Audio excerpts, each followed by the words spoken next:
Untuk pertama kalinya dalam sejarah, Amerika Serikat Israel terlihat mengalami kerugian militer sebesar ini. Drone MQ-9 Amerika ditembak jatuh. Sistem Iron Dome mulai kewalahan, hingga pasukan Israel disebut mundur dari Lebanon setelah dihantam drone dan rudal anti-tank. Ironisnya, alutsista bernilai miliaran dolar kini dipaksa berhadapan dengan serangan drone murah buatan poros perlawanan. Di saat Washington dan Tel Aviv bersiap memperluas perang, spekulasi pun merebak bahwa Rusia dan Cina diam-diam membantu Iran lewat teknologi, intelijen, dan dukungan strategis. Seberapa besar sebenarnya kekuatan Iran, Hizbullah, dan Houthi saat ini? Tunggu sampai kita bahas bagaimana satu selat kecil bisa mengguncang ekonomi dunia dan membuat Amerika mulai berpikir ulang.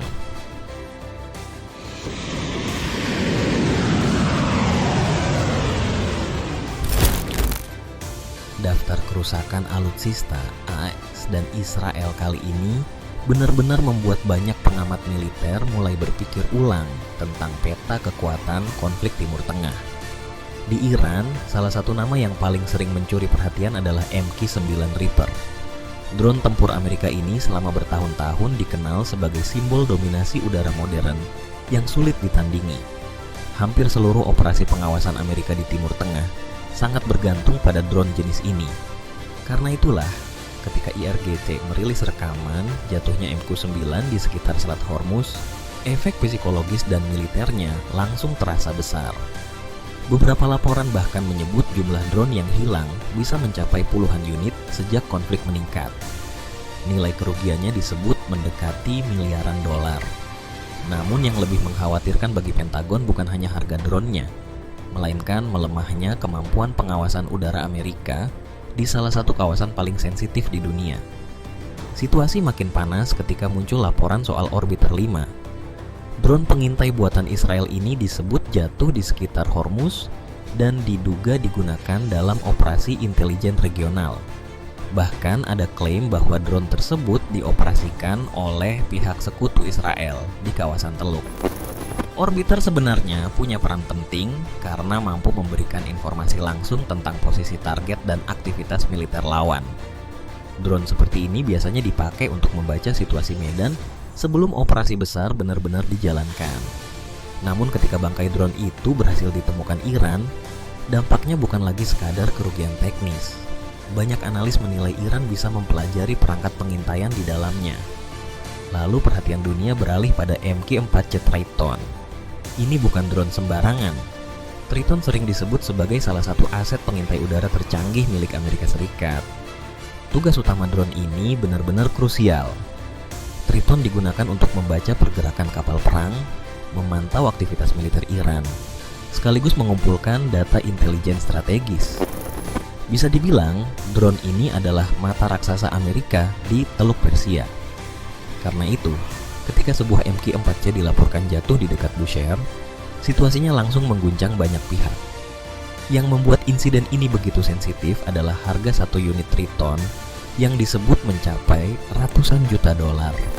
Jumlah armadanya pun sangat terbatas. Jadi, kehilangan satu unit saja sudah dianggap sebagai pukulan serius bagi kekuatan pengawasan Amerika. Muncul juga spekulasi bahwa Iran kini memiliki kemampuan pertahanan udara yang jauh lebih matang dibandingkan beberapa tahun lalu. Sebagian pengamat mengaitkannya dengan kemungkinan bantuan teknologi, pengalaman perang elektronik, atau kerjasama intelijen dengan Rusia.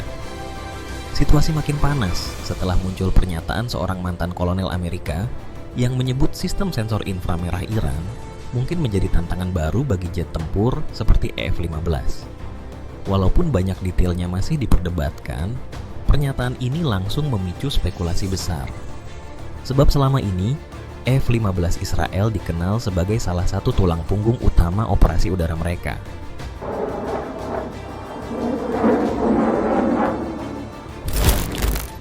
Kalau di Iran, perhatian dunia tersedot pada jatuhnya drone-drone mahal milik Amerika, maka di Lebanon situasinya tidak kalah mengguncang.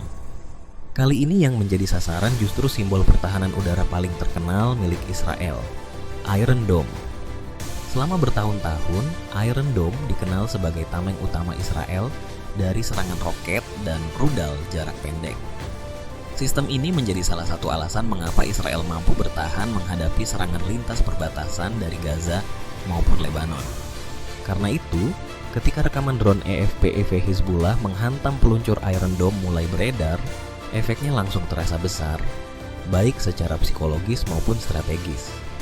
Dalam beberapa video yang dirilis berbagai akun pemantau konflik, terlihat drone kecil terbang rendah menuju peluncur rudal Iron Dome di dekat perbatasan Lebanon.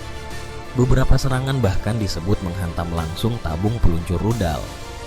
Jika peluncur itu sedang terisi penuh, ledakan susulannya bisa jauh lebih dahsyat dan menjadi pukulan memalukan bagi sistem pertahanan yang selama ini dibanggakan Israel.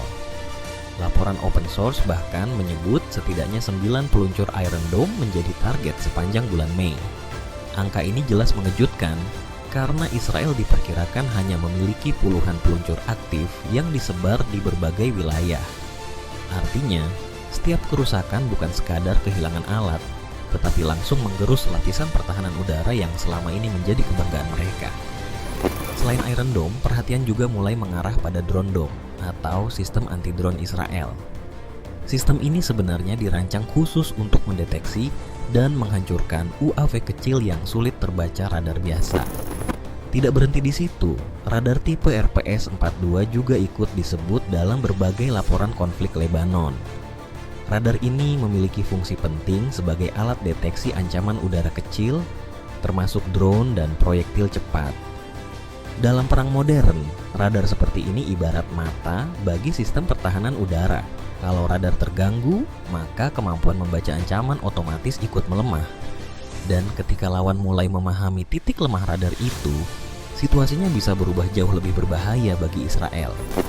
Lalu ada MDT David atau David Sling, sistem pertahanan udara lapis menengah milik Israel yang dirancang untuk menghadapi rudal jarak lebih jauh dan ancaman yang jauh lebih kompleks dibanding Iron Dome.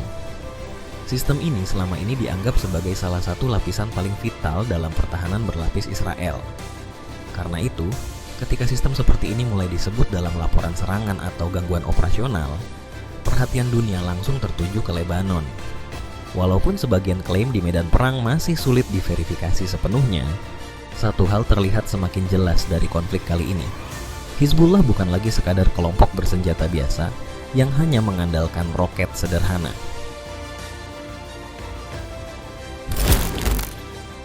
Di Yaman, nama MQ-9 Reaper kembali muncul sebagai simbol betapa mahal dan rumitnya konflik Timur Tengah hari ini.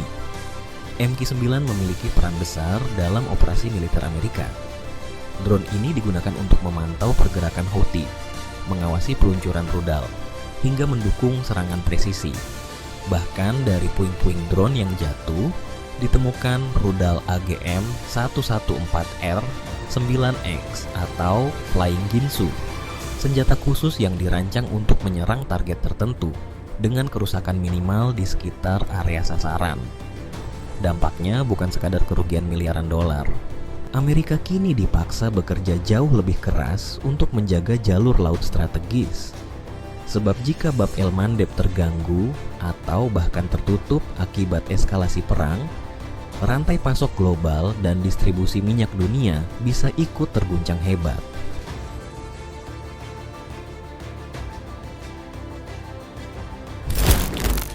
Di balik meningkatnya kemampuan Iran dan poros perlawanan, nama Rusia dan Cina kini semakin sering terseret ke permukaan. Amerika bahkan menjatuhkan sanksi terhadap beberapa perusahaan satelit Cina yang dituduh membantu Iran melalui citra posisi militer Amerika Serikat di kawasan. Di sisi lain, muncul laporan bahwa Iran kemungkinan mempelajari pola terbang jet tempur Amerika dengan bantuan pengalaman dan analisis dari Rusia. Jika benar, maka konflik ini bukan lagi sekadar perang regional, melainkan pertarungan teknologi dan intelijen global. Iran perlahan berubah dari negara yang selama ini bertahan di bawah tekanan sanksi menjadi kekuatan yang mampu membaca pola operasi militer Barat dan mencari celah untuk melawannya. Kerugian AS dan Israel dalam konflik kali ini disebut-sebut menjadi salah satu pukulan terbesar dalam sejarah operasi modern mereka di Timur Tengah. Puluhan drone MQ-9 dilaporkan hancur, jet tempur F-15E dan A-10 disebut jatuh, tanker udara rusak, hingga pangkalan militer dihantam serangan Iran. Analisis citra satelit bahkan menunjukkan ratusan bangunan di situs militer Amerika mengalami kerusakan, mulai dari hanggar, depot bahan bakar, radar, sampai sistem komunikasi yang menjadi urat nadi operasi mereka. Dampaknya mulai merembet ke dalam. Israel menghadapi krisis personel dengan meningkatnya desersi dan kekurangan pasukan di tengah perang multifront yang semakin melelahkan. Sementara itu, beberapa sekutu Amerika mulai lebih berhati-hati memberi akses pangkalan setelah melihat kemampuan serangan Iran. Di saat tekanan diplomatik global terus membesar, muncul pertanyaan serius. Apakah dominasi militer AS Israel kini mulai memasuki titik paling rapuh dalam beberapa dekade terakhir?